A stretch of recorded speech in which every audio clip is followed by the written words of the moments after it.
Good evening, everyone. It is a warm, beautiful day here in Sokoto, and we are live at the Government House here in Sokoto. This live broadcast is coming to you from the Nigerian Television Authority, the NTA. The purpose of today's event is multiple, as the distribution of cash assistance to women, youth, and the needy provided by Alhaji Nasiru Italy, State APC Youth Leader. The flag off of sales of subsidized foodstuff provided by a businessman, Alhaji Salmanu Malam Makerar Asada. And distribution of food items to the disabled by the Department of Disabled. And we also have the presentation of motorcycles to APC supporters donated by Alhaji Abu Merodu. This event is being presided over by His Excellency, the Executive Governor of Sokoto State, Ahmad Aliyu Sokoto. Today is the 7th of March, Friday, the 7th of March, 2025. I am Nana Aisha Mahmudu, and I have here my co-guide for the duration of this event, Dalhatu Abdullahi. Once again, you're joining us live in Sokoto, and we welcome you to this event.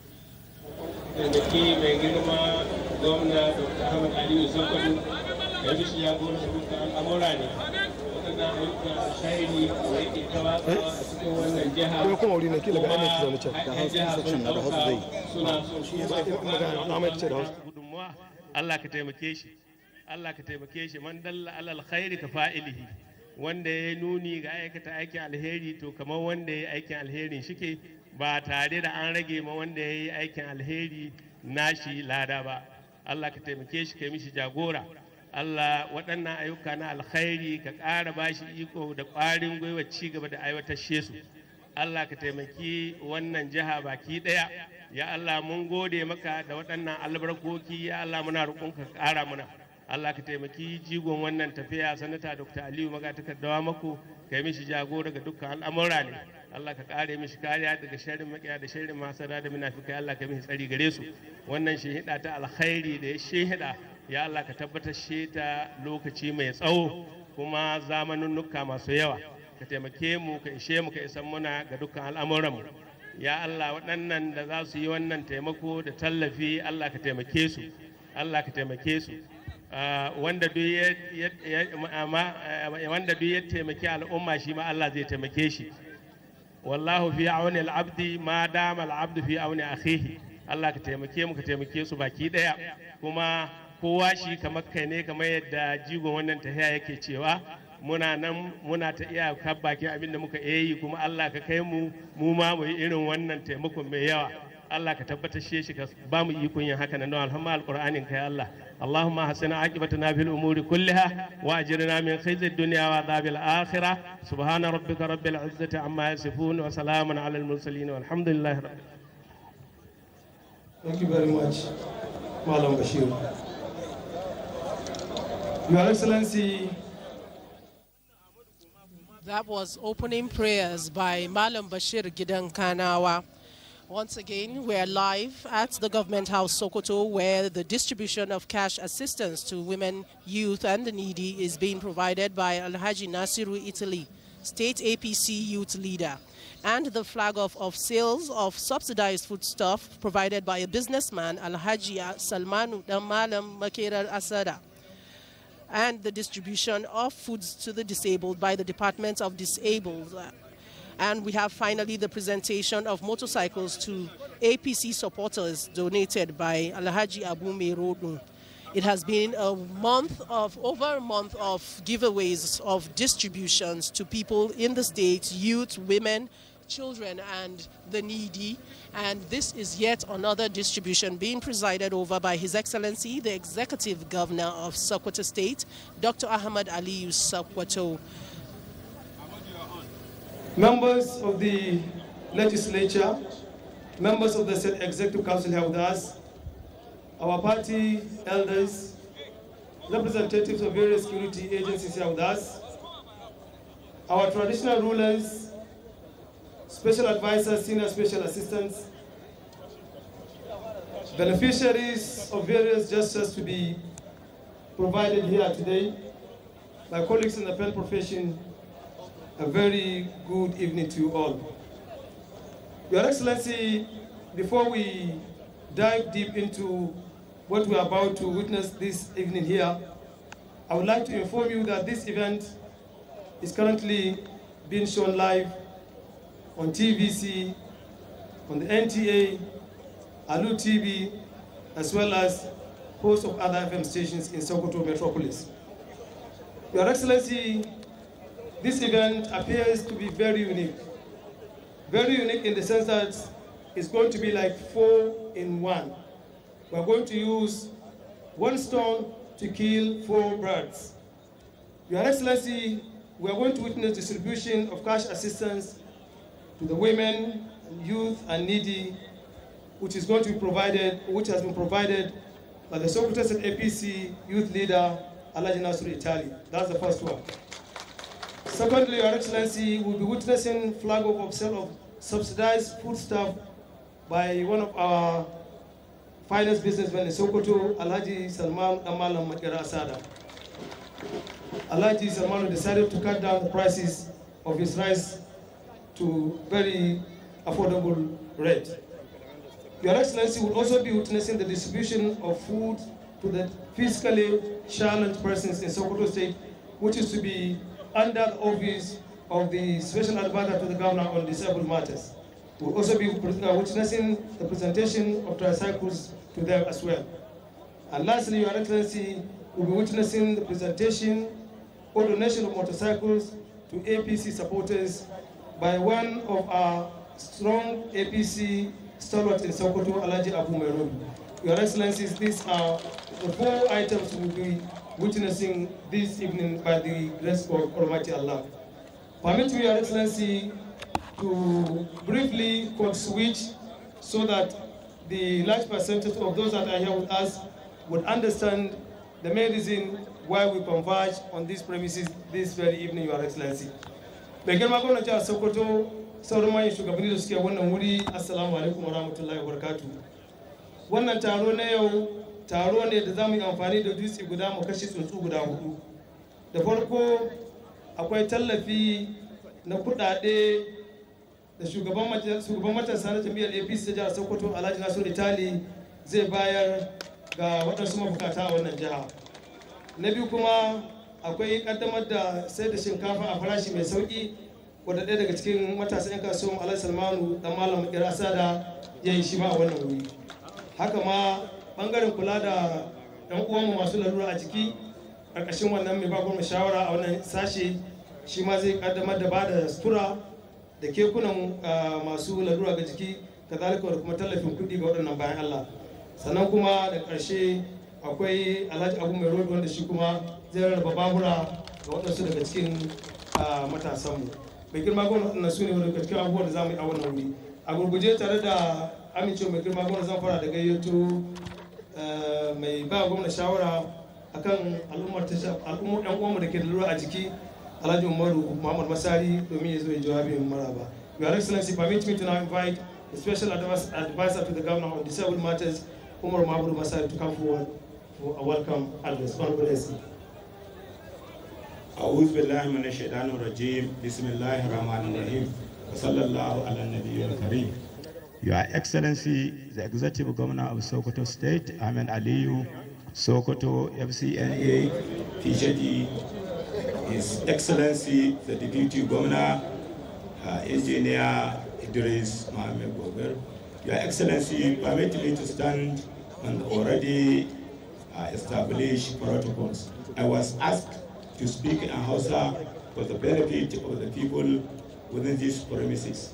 Assalamu alaikum wa rahmatullahi wa barakatuh. Mai girma wannan ma'aikata ina farin ciki da godiya ga Allah madaukakin sarki mai kowa mai komi wanda ya raya mu zakuwa wannan biki wanda yake biki ne ɗaya daga cikin bukukuwan da kake yi na raya al'ummar jihar Sokoto na ba su tallafi kala-kala. Yau shiga ta zo gare mu, mutanenmu masu lalura ta musamman su ma yau za su amshi nasu kaso a cikin abubuwan da kake yi na alheri a wannan jiha. Allah shi biya ka da mabibicin alheri. Ya mai girma, a ƙarshe ina fatan abubuwan ga da ka ɗauko na aiwatar da alherai kala-kala ga al'ummar jihar Sokoto. Ubangiji Allah shi ƙara baka ƙarfin gwiwa, shi ƙara baka yin basira, shi baka lafiya da aiwatar da waɗannan abubuwa. Ya mai girma, kai muka yi jiya, kai muka yi shekaran jiya, kai muke yi yau, kai za mu yi gobe insha Allah, kai za mu yi gata, kai za mu yi gata, kai za mu yi gata. Assalamu alaikum wa rahmatullahi wa barakatuh.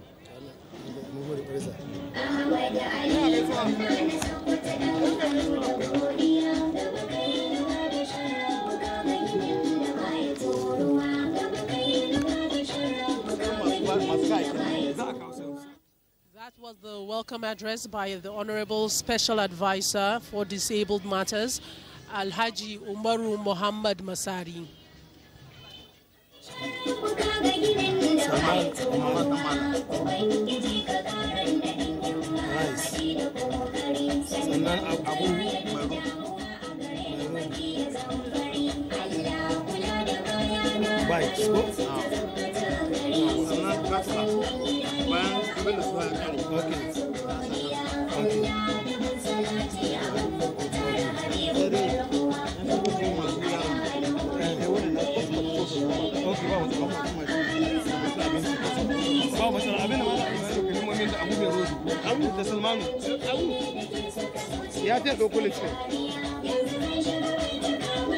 Thank you very much.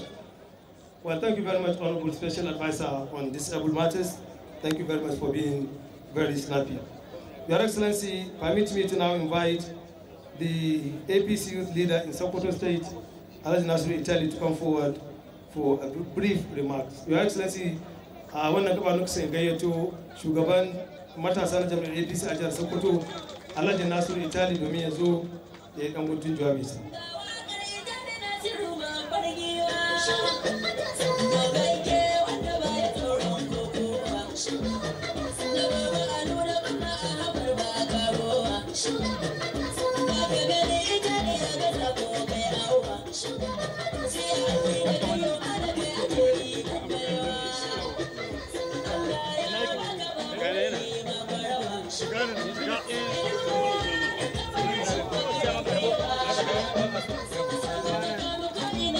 Assalamu alaikum ‘yan uwana jama'an musulmi.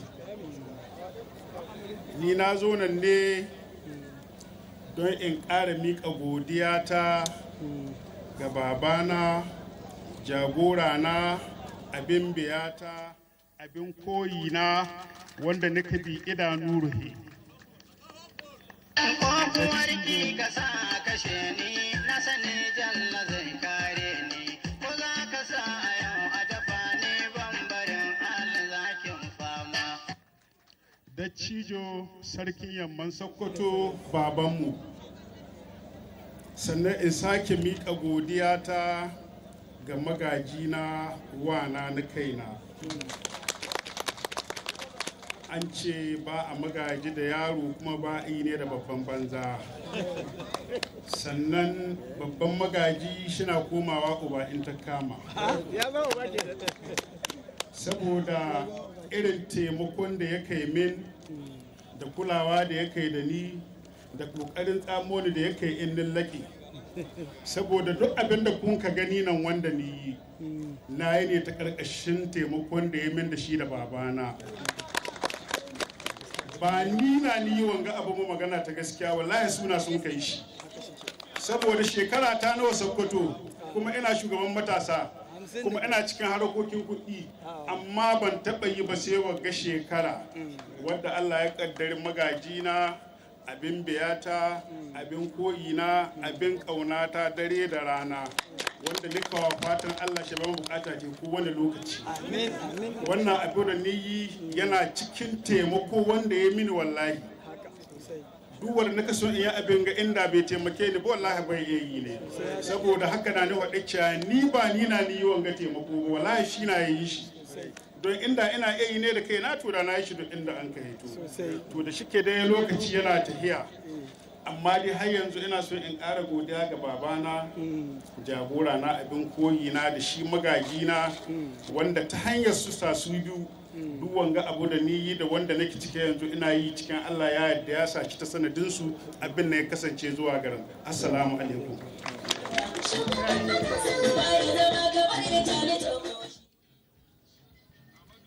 That was the APC youth leader Alhaji Nasiru Italy expressing his gratitude towards the executive governor of Sokoto State, Dr. Ahmad Aliyu Sokoto, on the distribution being performed by him. He has credited the governor with the support to enable him to do this distribution. For, in his own words, to translate his own words, without the governor's support, he would not be able to distribute the cash and assistance to the women, youth, and needy.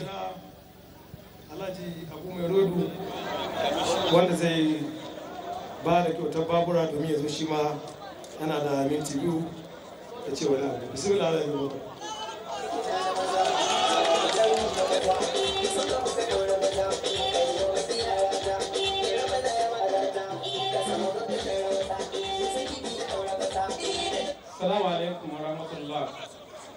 Wa sallallahu ala nabiyil karim. Mai girma shugabana, mai gidana, abin alfahari na, His Excellency Dr. Ahmed Aliyu FCNA. Masu girma sauran shugabanni, daga farko ina mai gode ma Allah da ya nuna min wannan rana mai ɗimbin tarihi wadda Allah ya gwada min zan kaddamar da rabon babura ga matasa 'yan uwana.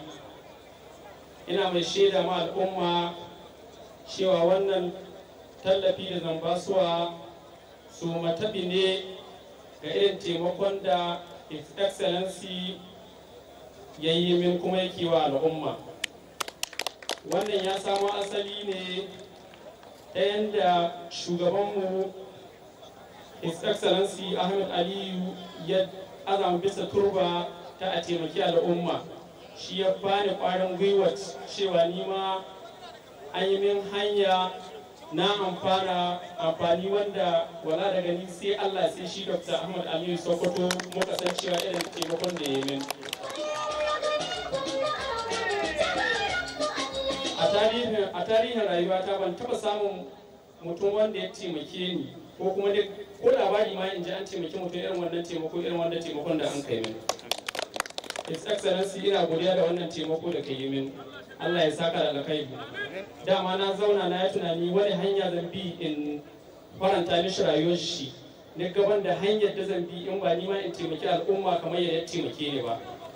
Alhamdulillah shi yasa ne fito da wannan hanya ta taimakon al'umma kuma wannan abun so mu tafi ne.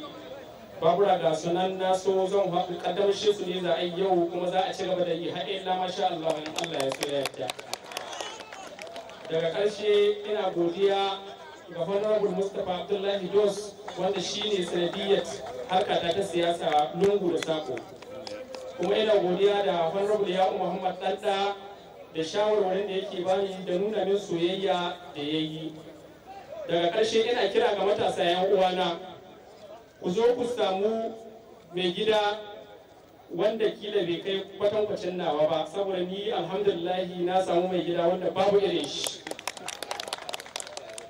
Assalamu alaikum wa rahmatullahi wa barakatuh. That was Alhaji Abu Merodu presenting the motorcycles to APC supporters. He just expressed his gratitude once again to all the supporters of the APC who ensured the election of into office of the governor, His Excellency Dr. Ahmad Aliyu Sokoto. So this, in appreciation of this effort, he is giving some of the youth that made it a tireless effort to make sure that the governor was elected. He's presenting them with motorcycles as gifts for reward. Wanda ya kara farashin shinkafa domin al'ummar wannan jihar. أعوذ بالله من الشيطان الرجيم بسم الله الرحمن الرحيم وصلى الله على نبي الكريم إن شاء الله an gabatar shi ne domin munasaba ta wani abin alhairi da Allah subhanahu wa ta'ala ya albarkace ni da shi tare da kiran dattijo sarkin yamman Sokoto tare da ɗansa Dr. Ahmad Aliyu Sokoto. Tabbaci samun dattijo irin sarkin yamman Sokoto ba zai kiyasi a Sokoto ba, a faɗin Najeriya ga baki ɗaya sai an yi biɗa. Sa'an nan ya samu ɗansa jajirtacce namiji hadari sarari ƙigudu sa gudu wanda ya sa ɓanyen arna gudu. Ahmad Aliyu Sokoto ina mai jinjina ma saboda ni na son kowaye Ahmadu saboda ni kafarsa kafate tun a 19 har 23 duk inda ya shiga da yadda Allah da mu yake shiga kuma suka yi kira akan cewa 'yan kasuwa su zo su sakan kama al'ummar jihar Sokoto da alhairi ni yunkuri ni ji ƙarfi da wannan kiran da suka yi ni fito wannan al'amarin shine na hudu al'ummar jihar Sokoto su ne shaida musamman shugabanni na Sokoto North. Sanin kowa ne kamar irin ciyaman na Sokoto North da irin shugaban matasa mai magajin garibi shine Alai Nasiru Itali da irin ciyaman na mazaɓa na Sokoto North sun sani da cewa irin shugabancin da suka bani dukkanin aikin da suka ban sun tabbatar da na da shi. Sa'an nan abin da zan ruye daga ƙarshe ba abin da ya bani ƙarfi mataki ne na farko na fito da ba da tallafi da masu ƙananan sana'o'i waɗanda ni ba tallafin naira 50,000 ba da jima gaba cikin wannan wata kafin wannan wata sa'an nan na fito da gina waɗanda suka fito suka tanye ni wurin ganin cewa Ahmad Ali Sokoto ya kai na ba su tallafin gina musu shagubuka da tallafin huka waɗanda za su gaba cikin shagunansu sa'an nan daga ƙarshe na fito da bara wannan shinkafar matsayin kan farashi wadda ta kama kimanin naira 75,000 za ni yanke farashi in sai da naira 48,000 domin al'ummar jihar Sokoto su samu amfani. Wassalamu alaikum wa rahmatullahi wa barakatuh. That was a contribution by Alhaji Salmanu Damalam Makerar Asada, a business youth who decided on his own to cut the price of rice 50 kilogram sold at 78,000 naira market price. He promised to cut it to 48,000 naira. That is subsidizing 20,000 naira for each bag. Thank you, DJ. Your Excellency, may I now okay, he subsidized the price to 30,000 naira instead of 78,000 naira for 50 kilograms bags of rice. Allow me to come forward for brief remarks. Honorable Commissioner Ma.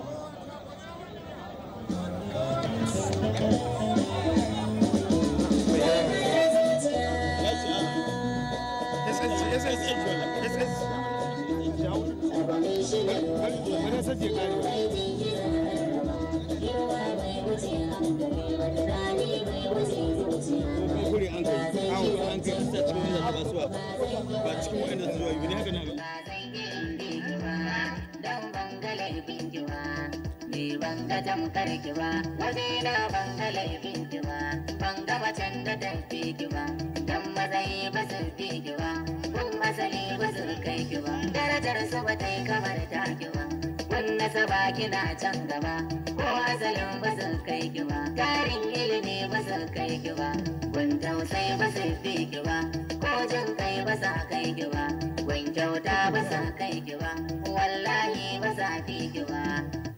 أعوذ بالله من الشيطان الرجيم Bismillahirrahmanirrahim. Mai girma gwamnan jihar Sokoto, ubanmu da mai girma deputy gwamnan jihar Sokoto, mai girma speaker, manya-manyan uwayenmu da annan na fanni daban-daban, masu girma kwamishinoni, masu ba gwamnan shawara, manya-manyan 'yan siyasa, mata da maza, assalamu alaikum wa rahmatullahi ta'ala wa barakatuhu. Ina mai godiya ga Ubangiji Allah lillahu wa ta'ala mai kowa mai komi wanda ya nuna muna wannan rana mai ɗimbin tarihi wadda ba a taɓa yi ba jihar Sokoto. A kawo ayyuka alhairi lokaci guda hudu na fanni daban-daban, kowane sashe ya shigo saboda ya tallafa mu al'ummar jihar Sokoto. Hakika ba mu taɓa ganin haka nan ba, amma dai ba abin mamaki ne ba shi kuma saboda yabon gwani ya zama dole. Wannan abu an gane shi ne an yi koyi ga mai girma ubanmu, gwamnanmu, mai tausayinmu, mai jinƙai, wanda ka shahe matalakawa hawayensu, wanda ya yi an gani kuma yana ci gaba da yi. Da wannan ɗan ƙaramin tariri da na yi, ina roƙon Allah shi maka jagora, Allah ya shige maka gaba, Allah ya yi ma garkuwa, ya yi ma katanga karfe, ya yi ma gimshiki tsakaninka da makiya. Kada Allah ya barka da dubaraka, Allah shi ci gaba da shige ma gaba ga al'amuranka. Na gode, na gode. Remark there by the Commissioner for Social Welfare in Sokoto State, Hajia Asabe Balarabe, who extolled the commitment and gigantic symbolic leadership of Governor Dr. Ahmed Aliyu Sokoto, FCNA, in providing social amenities to the people and touching every aspect of the lives of the people of the state.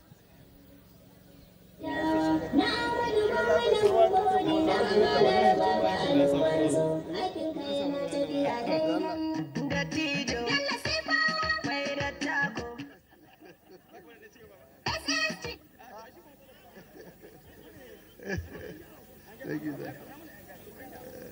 أعوذ بالله من الشيطان الرجيم. بسم الله الرحمن الرحيم. وصلى الله على نبينا الكريم صلى الله عليه وسلم. Your Excellency, the Executive Governor of Sokoto State, Dr. Ahmed Ali Sokoto, FCNN. Your Excellency,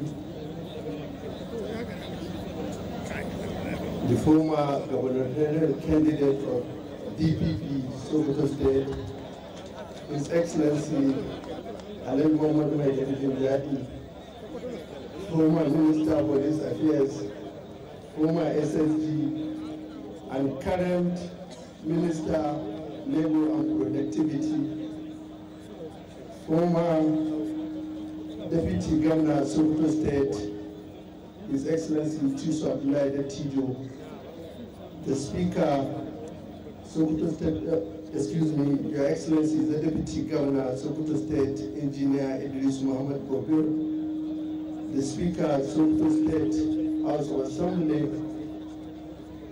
representative of His Eminence, the Sultan of Sokoto, the Chief of Staff, members of Sokoto State Executive Council, heads of security agencies in the state. Your Excellency, I beg to stand on the already established protocol. Your Excellency, the saying goes, what happened in every society is largely the reflection of the leadership of that society. What we're witnessing today, Your Excellency, is a reflection of your leadership quality. It is evidently clear that your leadership in Sokoto State, as testified by the elders, the youth, the women group, and all of us, is excellent. Your Excellency, you have religiously followed your 9-point SMART agenda, and you have equally touched all sectors of the lives in terms of project execution, livelihood, assistance to the needy, sick, aged, and vulnerable. As a result of that, Your Excellency, we are witnessing a tremendous support from all and sundry. It is evidently clear what Nasiru Italy is doing here is part of your leadership quality. What Abuja also did is also partly of your leadership quality. What is the other guy who has reduced the Salmanu Damalam? He has reduced the price of food stuff. It's also evidently your leadership quality. Your Excellency, what we must do is to praise Almighty Allah subhanahu wa ta'ala for providing you. I can remember part of the prayers from our ulamas, from the less privileged, is always to provide us with a leader who is sympathetic to us, a leader who is merciful. Your Excellency, all these qualities are vested in you by Allah subhanahu wa ta'ala. And we must be grateful to Allah for doing this. Your Excellency, it is very clear there are 2 or 3 things I want to mention quickly here. 2 of these things are traditions of the Holy Prophet, while the other one is a noble saying of those with wisdom. Why I'm saying this tradition is because the Prophet ﷺ said, Man sunna fil Islam sunnatan hasanatan walahu ajaruha wa ajaru man amila biha min ghayri an yunqusa min ujurihim shay'an. Wa man sunna fil Islam sunnatan sayyi'atan walahu wizruha wa wizru man amila biha min ghayri an yanqusa min ujurihim shay'an. Equally, Your Excellency, there is also another hadith, authentic one, from Prophet sallallahu alaihi wasallam. He said, Man sana alaykum ma'rufan wa kafi'uhu wa illam tajidu ma takafi'u wa lam tajidu ma takafi'una lahu bihi fada'u lahu. The other one I want to mention, which is by the wisdom says, is anil mar'i la tas'al fas'al qarinahu kullu qarinin bima qari'i yaktadi wa in kana zi khairan ma'ana wa in kana zi shairan fa ma'anahu. Your Excellency, a takaice kamar yadda na yi bayani shine sai mu gode ma Allah bisa ga baiwar da ya muna a jihar Sokoto. A gurguje, mutane idan aka yabi shugabanni sai wasu mutane su ce fada ce, bisa ga rashin sani kuma bisa ga rashin karatu da ilimi. Manzon Allah ya ce, duk wanda ya muku alheri ku mayar da alheri, shine ma'anar wannan hadisin. Waɗanda suke malamai da almajirai a nan cikin sun sani. Aka ce idan ba ku da abin da za ku mayar da alherin da ya muku, to ku yi mai addu'a, har ya wadatu cewa ku yi mai addu'a.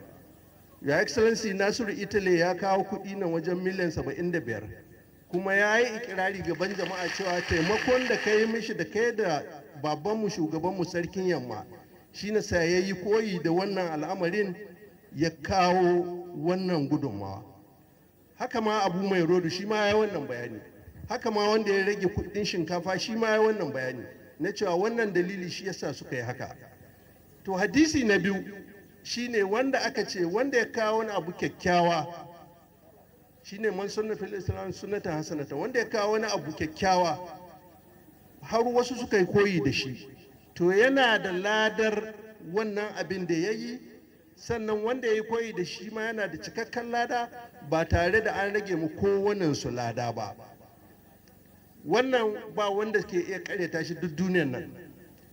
Haka kuma wanda ya kawo wani abu mummuna, wani ya yi koyi da shi da wannan mummunan abin da ya kawo to yana da zunubin abin da ya yi, kuma akwai zunubin wanda ya yi koyi da shi har abada. Wali ya zubillah, Allah ya kiyaye mu da koya mu mutane mummunan abu. Mu wanda yake shugabanmu sarki yamman Sokoto, sarkin yakin Sokoto, sanata Aliyu Magatakardawa maku alheri ya koya muna. Shi ne wannan magana wadda masu hikima suka yi na cewa anil mar'i la tas'al. Wato ana nufin karka tambayi mutum tare da abokanin zamansa waɗanda yake tare da su, ka duba ka ga waɗanne irin jinsi ne yake tare da su. Aka ce idan yana tare da zuhairan waɗanda masu alheri ne, lokaci ya yi? Waɗanda yake masu alheri ne to zai yi alheri. Idan kuma ka zauna tare da shi ka ga yana tare da macuta maƙetata to shi ma ƙetar zai yi. Mun gode ma Allah da ya haɗa mu da waɗanda an masu alheri, kuma mun koyi alheri gare su, kuma your excellency muna godiya ga Allah bisa ga irin baiwa da hikima wadda ya azaka bisa gare ta, kuma muna roƙon Allah ya samu irin ka da yawa ga taimaka ma al'umma da jama'a. Mu ma muna yakacin kokarin mu kuma ci gaba. Wassalamu alaikum wa rahmatullahi ta'ala wa barakatuh. Speech there delivered by the Secretary to Sokoto State Government, Alhaji Muhammadu Bello Sifawa, who x-rayed the commitment of Sokoto State Government in social intervention programs and many more interventions into assisting the people of Sokoto State from all sections. He quoted various hadiths and traditions of Prophet Muhammad, peace be upon him, to press his point that yes, what His Excellency is doing in Sokoto is exactly an action that deserves more support and prayers from the entire people of Sokoto State to do even more. The Honorable Minister,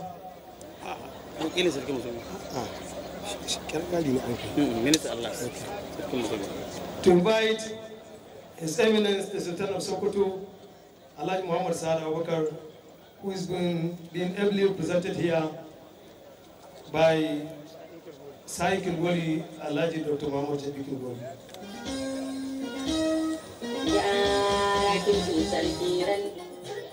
The program is coming to live on NTA network from Sokoto, the seat of the Caliphate.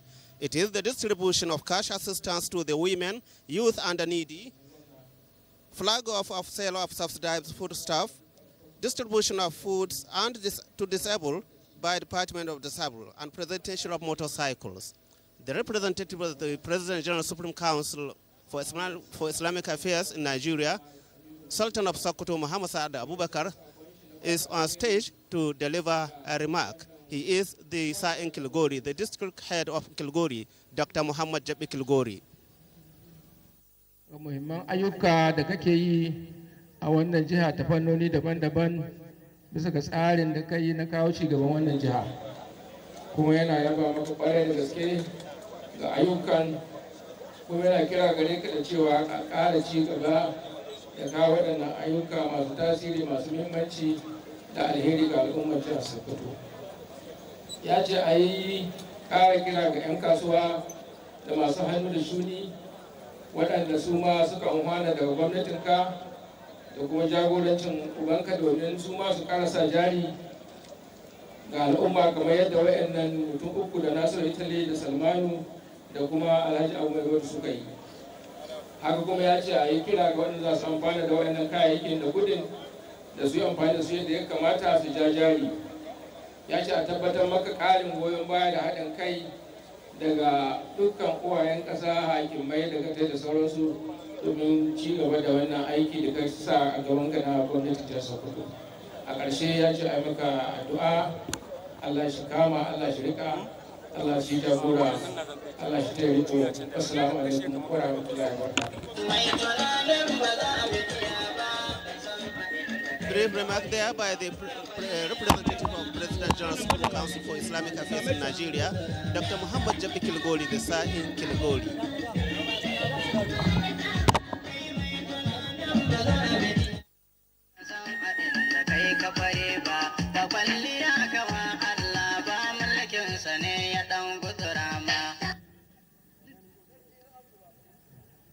Your Excellency, we've just listened to the representative of His Eminence, the Sultan of Sokoto, at this very important occasion. It's now my singular and privilege, Your Excellency, to invite the Honorable Minister of Labor and Employment, Alhaji Muhammad Megadin Yadikatuka Sokoto, to come forward and deliver his goodwill message. Sir.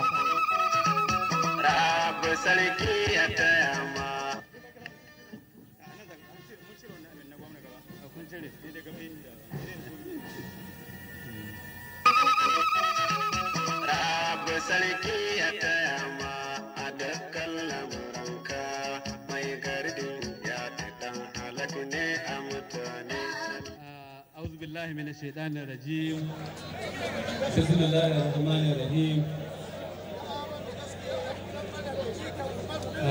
Your Excellency, the Executive Governor of Sokoto State,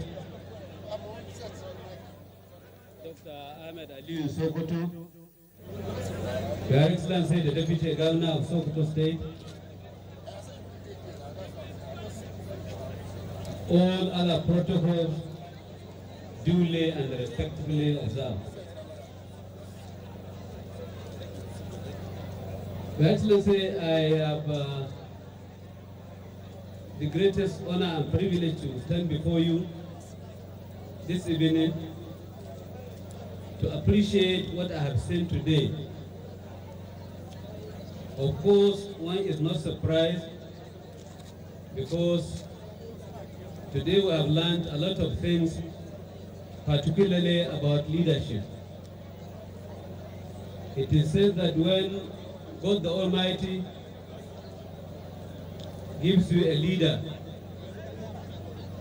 who is blessed with wisdom, with intelligence, with capacity to deliver and lead his people very well, Allah in his mercies will give him people who will emulate him, who will support him in whatever he does. This is what we have witnessed here today. This program is a kind of four-phase program. We are witnessing a situation where the state youth leader of our party, the APC, Alhaji Nasiru Italy, is dishing out over 70 million naira to some youth and women groups as assistance to support them in their livelihood. This gentleman has told us that what he has done today is not his own making.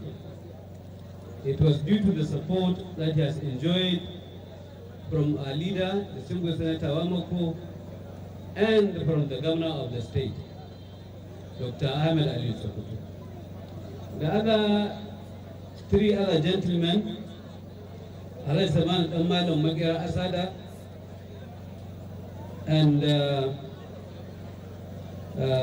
Alhaji Abu Meroba, have also said similar things, that what they are doing is that they are emulating our leader, the governor of Sokoto State, and that they have done what they are doing now just to appreciate the support that they are enjoying from these two gentlemen, that is the governor and our leader in APC in Sokoto State.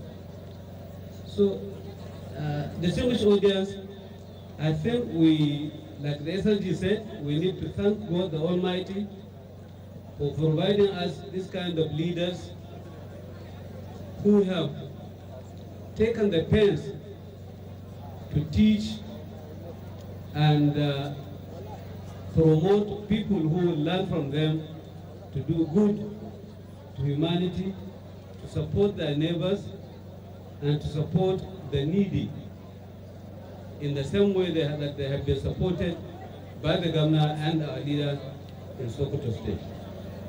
This is something that is worthy of appreciation, and we want to thank God Almighty for what He has done to the people of Sokoto State and to the government of our dear state. Your Excellency, we thank you very much, and I believe we are going to benefit from the fruit of these beautiful innovations, from the fruits of these beautiful intentions that Nasiru and his other friends have done to the people of Sokoto State. I want to use this opportunity to thank all these donors who have, in one way or the other, impacted positively on the lives of our people. They have gone a very long way in supporting the government of the state and doing good in the name of Allah for the benefit of our people. I want to use this opportunity also to let people from far and beyond who are watching this program, the governors and the immediate followers of these governors in our neighboring states, to see whether they can emulate what is happening in Sokoto State. I think is very commendable, and I want to thank everybody for supporting these people, and may the Almighty God reward them abundantly for what they have done to the people they are extending this assistance to. We thank Allah for this, and I want this opportunity to also appeal to the beneficiaries of these cash and the other things that are being given to people, to please make the best use of them, to ensure that they also stand on their own and they try to emulate those who gave them these things so that they can one day assist other people as well. I thank everybody for his kindness and for listening. Wassalamu alaikum wa rahmatullahi ta'ala wa barakatuh.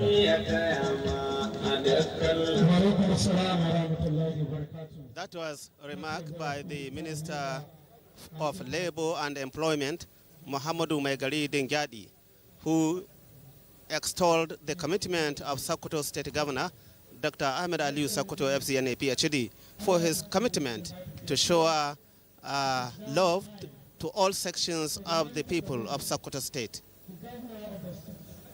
His Excellency Ahmed Aliyu Sokoto PhD FCNA to come forward and deliver his speech.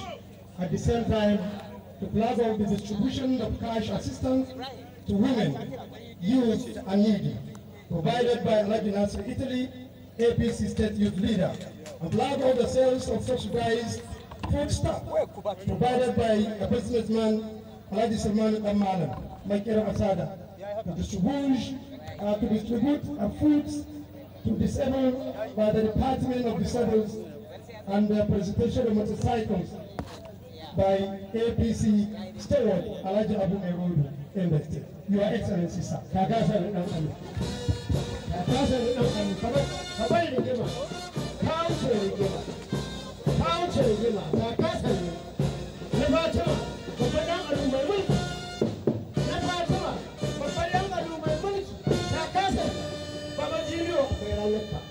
gashi nan kayan dibara ƙasa ka kowa na farin ciki ya gare ka muna kyakkyawan godiya da ikon ubangiji ya baka Allah shi ma jagora wala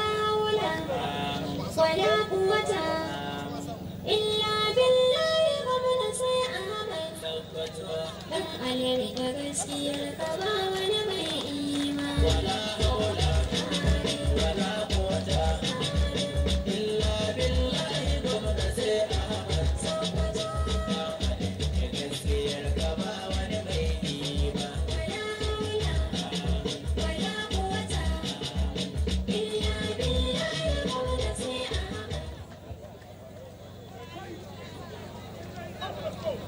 أعوذ بالله من الشيطان الرجيم بسم الله الرحمن الرحيم wa sallallahu ala nabiyil karim. My brother and friend, the Deputy Governor of Sokoto State, Engineer Idris Mohammed Gobir, the Honorable Minister of the Federal Republic of Nigeria, in charge of the Ministry of Labor and Employment, Alhaji Muhammad Megari Dengyadi Katikan Sokoto, the former Deputy Governor of Sokoto State, His Excellency Chiso Abdullahi Dattijo, Mr. Speaker, members of the Sokoto State House of Assembly, representative of His Eminence, the Sultan of Sokoto, the chairman of our great party, APC, the largest political party in white and black Africa. Honorable commissioners and members of the State Executive Council, the SSG, Head of Service and Chief of Staff, Government House Sokoto, Special Advisors and Senior Special Assistants. Our party elders in the state, Senator Salihu Bakwai, Colonel Moy Isa retired, and Alhaji Malami Dan Ishai. Our traditional leaders, religious leaders, politicians, women groups, youth, members of the press, peace be upon you all. It gives me a great pleasure to be with you this evening in continuation of our social welfare and intervention with a view to assisting our people to observe the Ramadan fast with ease, as well as celebrate this Eid al-Fitr celebrations. Ladies and gentlemen, it is a well-known fact, since we came on board, we have on several occasions distributed financial and food assistance to our people, especially the vulnerable groups, with a view to making them have a sense of belonging. Today, we would, inshallah, witness the distribution of textiles materials, cash assistance, and wheelchairs to the physically challenged persons in the state. And another cash assistance to the needy by the state APC youth leader, Alhaji Nasir Italy, following my appeal on the need for the well-to-do to come to the aid of the needy, especially in this blessed month of Ramadan. Equally, we would also flag off the sale of subsidized food items by one of our traders in the state, Alhaji Salmanu Damalan Gangaren Suhamali, who also decided to cut down the prices of his foodstuffs so that our people could live sign of relief in this blessed month of Ramadan. Alhaji Salmanu sells 50 kg of rice at the cost of 48,000, while 45 kg is sold for 24,000. Similarly, we would also witness a donation of motorcycles and cash assistance to some deserving people by a philanthropist, Alhaji Abu Merodu. I want to use this medium to extend my profound appreciation to these illustrious sons of our dear state for healing to our appeal to assist the needy in this month of Ramadan. I thank the APC youth leader, Alhaji Nasir Italy, for this joint effort and pray to Almighty Allah to reward him with Al-Jad Firdausi. I also like to extend some appreciation to Alhaji Salmanu Dan Malam Gangaren Tsoho Amali, as well as Alhaji Abu Meredu for this philanthropic act. May the Almighty Allah also pay them back with best of rewards. I want to call on all to do among us to emulate these three philanthropies by coming with a programs that would assist the have-nots in our society. On the issue of our brothers and sisters living with disabilities, we intend to distribute textiles materials, cash assistance, as well as wheelchairs, so to make them feel part and parcel of this society. We have procured 10,000 units of wheelchairs to be distributed to them today, and we will, inshallah, continue to carry them along in all government programs. This with a view to reducing street begging in the state. Distinguished audience, since we assumed office, we have done so much to better the lots of our brothers and sisters with disability in the state. This includes the restoration of our review of the monthly stipends from 6,500 to 10,000 naira, included people with disabilities in our skill acquisition programs in the state, provision of the new brain vehicle for their social activities, as well as provision of several food and cash assistance to them, all in our attempt to make their lives better. My fellow brothers and sisters, be rest assured that we will continue to come out with programs and the policies that will better the lives of our people. This administration is a government for all, especially the needy, the vulnerable groups, the physically challenged, and the weaker ones in the society. Before I end my address, let me call on all to come with programs that would complement what we are doing in order to make our lives of physically challenged better in the state. A'udhu billahi minash shaitanir rajim. Bismillahir rahmanir rahim. Wa sallallahu ala nabiyil karim. Ina fara da sunan Allah mai jin kai mai rahama, tare da farin cikin kasancewa ta a gare ku domin sake kaddamar da wani aikin alheri a ci gaba da ayyukan da muke yi tare da sauwaƙa ma ɗimbin al'ummanmu domin su samu sauƙin aiwatar da wannan ibada ta azumi a wannan wata mai albarka da kuma yin sallah a cikin sassabci. 'Yan uwana maza da mata, kamar yadda muka sani tun lokacin da Allah ya ba mu ikon jagorancin wannan jiha, mun fito da shirarwa da dama domin mu ga cewa mun sauwaƙa ma ɗimbin al'umma sassabci a lokacin da ƙasarmu take fuskantar hali na matsin rayuwa. Yau insha Allahu za mu raba tuwahin sawa da kuma abinci ga 'yan uwanmu waton masu lalura ta musamman, kuma za mu yi wannan ne domin su ma kansu su samu sassabci a wannan wata mai albarka.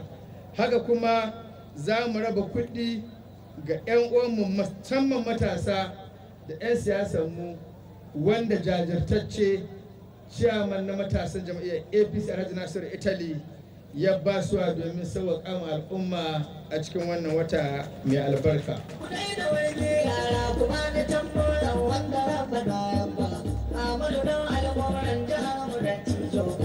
Siyasa in ta ci gwamnati ta dace, a don kuma ta waɗi gwamnati ta waɗi, wani gwamna wallahi bai da haka kuma za mu ƙaddamar da wani ayyukan alheri da wani matashi Alhaji Abu Mai Rodu ya gabatar na ba da babura da kuma tallafi na kuɗi. Haka kuma za mu ƙaddamar da sai da abinci wanda Alhaji Salmanu ya karɓi kira ya sauƙa ma al'umma, inda buhun shinkafa za a sai da shi mai nauyin keji 50 a kan kuɗi 48,000, yayin da mai nauyin keji 25 za a sai da shi a kan kuɗi 24,000. Haka kuma za a bayar da babura da sauran taimako na kuɗi wanda Alhaji Abu Mai Rodu shi ma ya samu suwa. Duk dai wannan kira ne da muka yi na cewa waɗanda Allah uwace ma cikin al'umma su ba da dukiyoyinsu domin taimaka ma waɗanda ba su da a cikin al'ummarmu. A wannan gaba ina girgiza ta musamman ga shugaban matasa na jam'iyyar APC Alhaji Nasir Itali da Alhaji Salmanu Dan Malam da kuma Alhaji Abu Mai Rodu. Ina roƙon Allah ya ƙara inganta ku, ya ƙara ba ku nasara, kuma ya biya ku da aljannar firdausi akan wannan taimako da kuka yi. Ina kira ga sauran al'ummanmu da su koyi da waɗannan bayan Allah domin su ma su taimaka jama'anmu su samu sassabci domin samun ragewar matsin rayuwa. Kafin in kammala jawabina, ina kuma son in ƙaddamar da rabon kekuna ga 'yan uwan masu lalura ta musamman har kimanin 10,000 domin su ci gaba da amfani da su, ya rage musu barace-barace da suke yi a faɗin tutunanmu.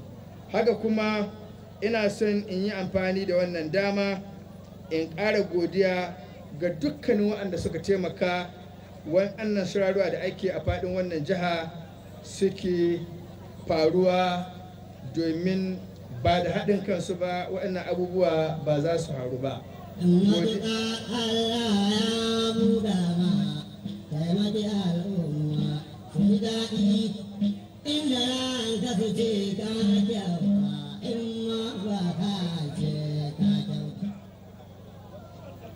‘Yan uwana al'ummar jihar Sokoto, ina godiya ta musamman da irin haɗin kan da kuke bani da irin goyon bayan da kuke ba su a kowane lokaci.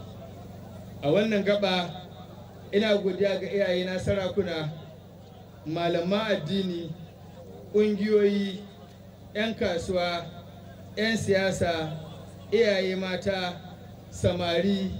Ahmadu Alu ya gode da wannan jawabi da ni ina mai kaddamar da wannan shiri. Ina roƙon Allah subhanahu wata'ala ya albarkaci wannan shiri yadda muka fara lafiya, Allah sa mu ƙare lafiya, da sunan Allah mai jin ƙai mai rahama.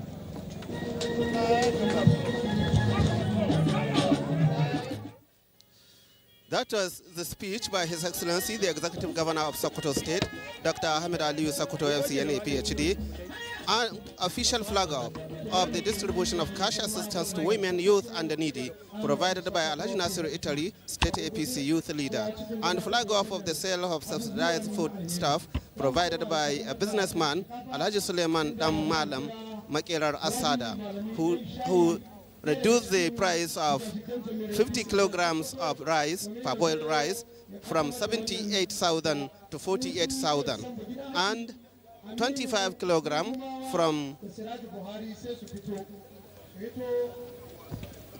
down to the 24,000 naira, and the distribution of food items and 10,000 wheelchairs to disabled persons, including textile materials and cash assistance provided by the Department of Disabled Matters in Sokoto State, as well as presentation of motorcycles to APC supporters donated by Alhaji Abu Mai Rodu. Here, coming up live on NTA Network from Sokoto, the seat of the Caliphate.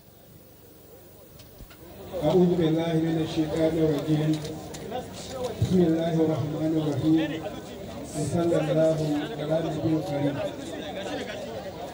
ina ta iya wani da wannan dama يوكي خادم الإسلام خادم الأمة خادم المسلمين kalamko al'umma mai girma gwamnan jihar Sokoto ina so in wanda dama ta minti daya akwai wata kalma da Bahaushe ke cewa lokaci na taya sai ka gara jiya da yau to mu ko mun ce yau gara jiya ga da jiya Bahaushe ke cewa gara jiya da yau to mu ko mun ce gara yau da jiya domin Allah ya ba mu hazikin gwamna mai taimakon al'umma Allah ya ƙara taimakonka shi ma jagora ga dukkan al'amuranka yes a madadin mai girma gwamnan jihar Sokoto ya umarci da ya kaddamar da shinkafa a kan farashi da dan wana to mun gode kwarai Sanusi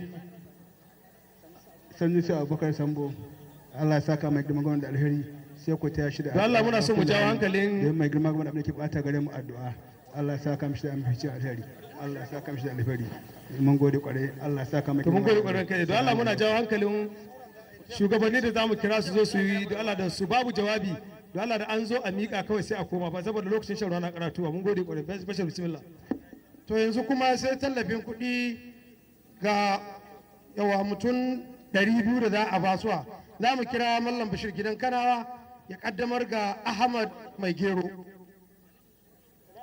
Gero wayannan kuɗin wanda honorable Abu Mai Rodu ya ba su ne sai Ahmad Mai Gero ya zo domin mallam Bashir ya kaddamar gare shi idan Mai Gero bai kusa Aminu S Power Mai Gero ne to ya sauri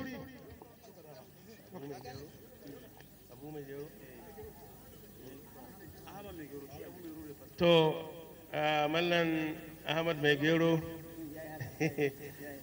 da suna Allah mai rahama mai jin kai ina mai farin cikin miƙa maka wannan sako ko taimako a madadin mai girma gwamnan jihar Sokoto Dr. Ahmad Aliyu Sokoto wadda shi wannan matashi Abu Mai Rodu ya baka Allah ya saka musu da alkhairi to amin mallam muna godiya sai mu je ga kaddamar da a taihin ne inda za mu kira mallam Nafi'u malami dan haja ya kaddamar da ba da wannan to a ɗauko shadda don Aminu Lida za a kira Aminu Lida zai zo ya karɓa wajen malam Nafi'u malami dan haja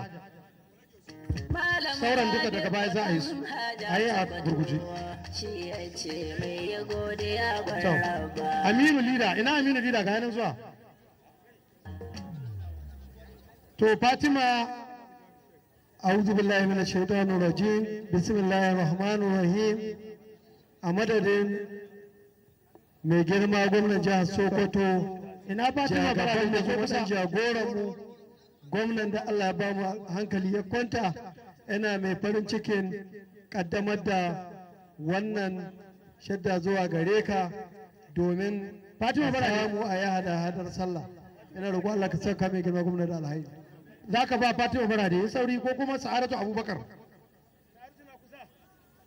Sa'adatu ko Fatima bara da Rashida Altine to wala na fi muna godiya da gaske sai ba mu na gaba yanzu tau injiniya muna farin cikin gayyatar uban kasar Gindi injiniya Sambo Abubakar domin ya ba da tallafin mashin ga Abubakar Shu'aibu wanda Abu Mai Rodu ya bada Abubakar Shu'aibu sarkin kudun Gindi injiniya Sambo Abubakar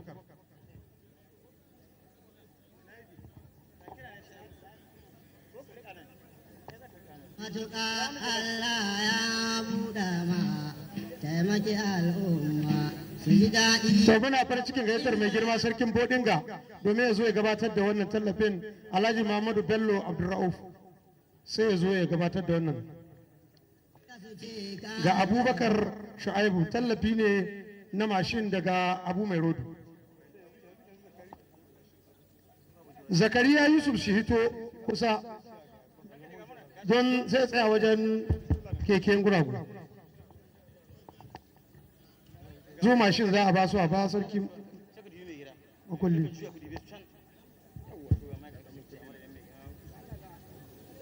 A madadin mai girma gwamnan jihar Sokoto, in mika wannan tallafi da aka baka domin inganta rayuwarka. Ina roƙon Allah subhanahu wata'ala shi ma taimako ya sa wannan abin ya amfane ka duniya da lahirarka.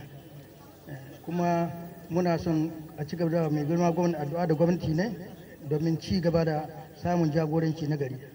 Allah ya saka da alheri. Assalamu alaikum. Mai girma sarki muna godiya. Muna farin cikin gayyatar Kanal Garba Moi Isa Murabus domin ya zo ya bada tallafin keken guragu ga Zakariya Yusuf daga karamar hukumar mulkin Bodinga da Bashar Muhammad karamar hukumar mulkin Sokoto ta Arewa. Sai a yi a gurguje da Allah. Ba sai an yi jawabi ba, hannun ta akwai ba a yi. Zakariya Yusuf a madadin mai girma gwamnan jihar Sokoto, ina gabatar da wannan keke gare ka. Abin da ya rage yanzu sai a ci gaba da yawa mai girma gwamnan addu'a dare da rana. Kun gani yi aka ƙara aka yi aka ƙara aka kullun abubuwan na albarka sai gaba suke yi. To ubangiji Allah ya ci gaba da yin jagora. Janar muna godiya kwarai da gaske. Sai mu gayyato wakili mai alfarma sarkin musulmi wanda ke samun wakilcin sayin Kilgori Muhammadu Jabi Kilgori domin ya hannanta tallafin kuɗi ga 'yan social media. Shugaban 'yan social media na jihar Sokoto Abdullahi Hashimu sai shi hito shi karbi tallafinsu a je wajen kuɗi. Abdullahi Hashimu ka zo karbi tallafin kuɗi daga Nasir Italy. Yes, number 6.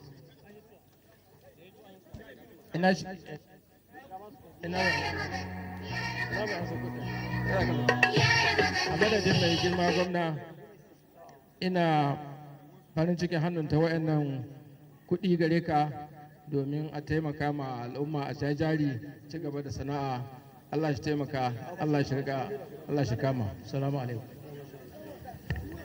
Okay, dai muna godiya. Sai mu kira shugaban jami'ar APC na jihar Sokoto Honorable Isa Sadiq Acida ya ba da tallafin kuɗi ga ƙungiyar Sarki Adar Kwanni da kuma ƙungiyar Kofar Kade. Ina Murtala Pele da Ibrahim Nuhu sai su fito. Murtala Pele da Ibrahim Nuhu sai su fito. Shugaban jami'a zai ba su tallafin kuɗi daga shugaban matasa Nasir Italy. Can za ku ce wajen kuɗi. Ga Ibrahim Nuhu nan, ina Murtala Pele ga can shi. A'udhu billahi minash shaitanir rajim. Bismillahir rahmanir rahim. Wa sallallahu ala nabiyil karim. A madadin mai girma gwamnan jihar Sokoto,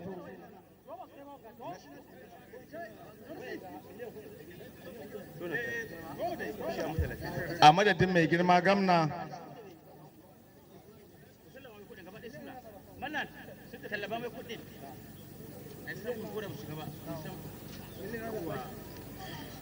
mai girma gwamna ina farin cikin baka wannan tallafi na kuɗi domin ka jajari. A wannan gaba zan so in amfani da wannan dama a madadin mai girma gwamna da shugabanmu mai godiya ga waɗanda suka ba da wannan tallafin ga jama'a.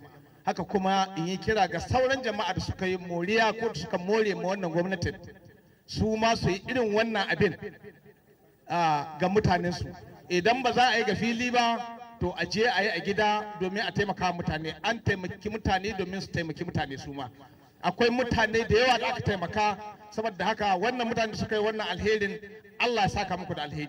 Kuma da fatan jama'a sauran da suka amfana su ma za su yi koyi da waɗannan mutanen. Allah ya saka da alheri mai girma gwamna, mun gode mun gode mun gode. Allah ya saka maka da alheri. Muna godiya shugaban jam'iyya. Muna gayyatar mai girma tsohon mataimakin gwamnan jihar Sokoto His Excellency Chiso Abdullahi Dattijo domin ya hannanta wannan tallafin kuɗin ga ƙungiyar gangaren mazubi da kewaye. A Ibrahim ba baka ba, to ai shugaban jam'iyya kamata ya baka. Ƙungiyar gangaren mazubi da ƙungiyar runjin sambo da ƙungiyar gidan bulo da ƙungiyar mazauna wurin gidan malam Nafi'u da kuma kungiyar Italy Foundation duk su hito gaba ɗai domin tsawon mataimakin gwamnati hannunta musu wannan tallafin na miliyan 34,400. أعوذ بالله من الشيطان الرجيم بسم الله الرحمن الرحيم.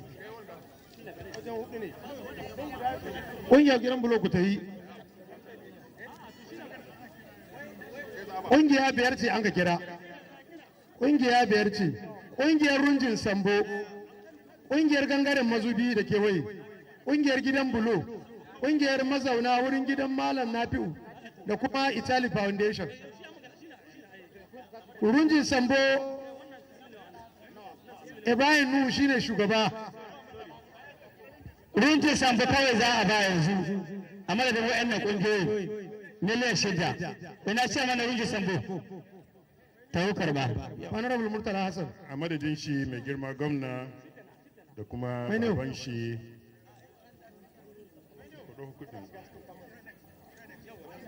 suna da yawa ba shi ko kada a bako a madadin mai girma gwamna da kuma baban shi. To, ya excellency muna godiya. Guda ne za a kaddamar sauran daga baya sai a ci gaba da yi. Allah ya ji biya su. Shi kuma gwamna ubangiji. Ku je ku zauna za a yi daga baya. Allah ya taimaka. Ya excellency muna godiya. Muna farin ciki gayyatar Baba Katuka ministan kwadago da samu da ya ce zauna. Domin ya hannunta ga wannan kungiyar da za mu kira. Dan Baba Sulo Salisu Idris. To dan Baba zai hito a madadin su. Za a ba su tallafi naira miliyan 5,300. Miliyan 5,300. Dan Baba Sulo. Dan Baba Sulo za a yi kaddamar suwa da shi. Miliyan 5,300. Sulo.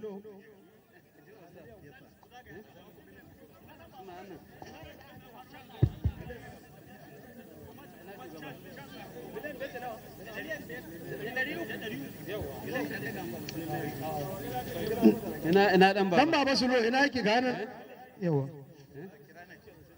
to a'udhu billahi minash shaitanir rajim a madadin mai girma gwamnatin jihar Sokoto Dr. Ahmad Aliyu ina farin cikin polling unit sai su zama ready polling unit su zo kusa zuwa ga kungiyar ku domin su jajari honorable Ibrahim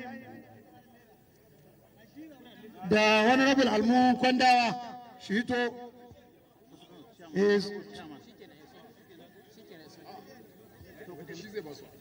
yawa da kuma shugaban karamar hukumar mulkin Sokoto ta Arewa shi ma ya tsaya nan za mu kira mai girma mataimakin gwamnan jihar Sokoto injiniya Idris Muhammad Gobir domin ya kaddamar da wannan ga polling unit za a baiwa karamar hukumar mulkin Sokoto ta Arewa da ta Kudu duk shugabannin sai su hito Malla Yawu dan da sai hito da kuma Jamilu Umar Gosta sai su hito su karbi tallafi daga mai girma mataimakin gwamna.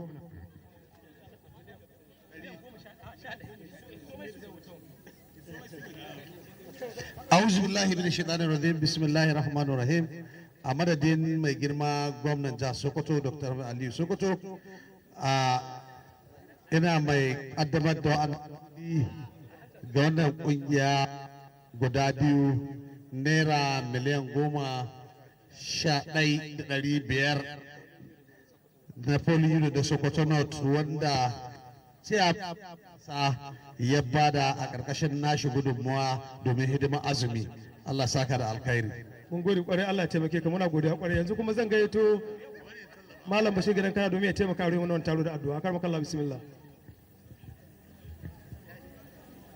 صلوا على النبي الكريم صلى الله عليه وسلم اللهم حسن عاقبتنا في الأمور كلها وأجرنا من خزي الدنيا وعذاب الآخرة ربنا آتنا في الدنيا حسنة وفي الآخرة حسنة وقنا عذاب النار سبحان ربك رب العزة عما يصفون وسلام على المرسلين والحمد لله رب العالمين.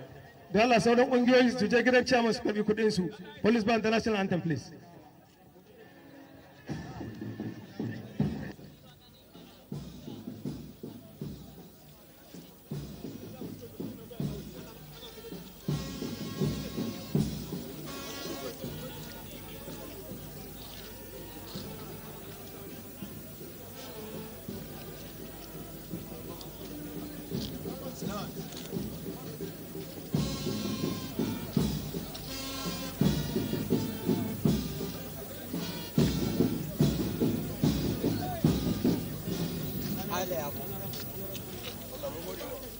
Thank you very much. This brings us to the end of the distribution of cash assistance to the women, youth, and the needy.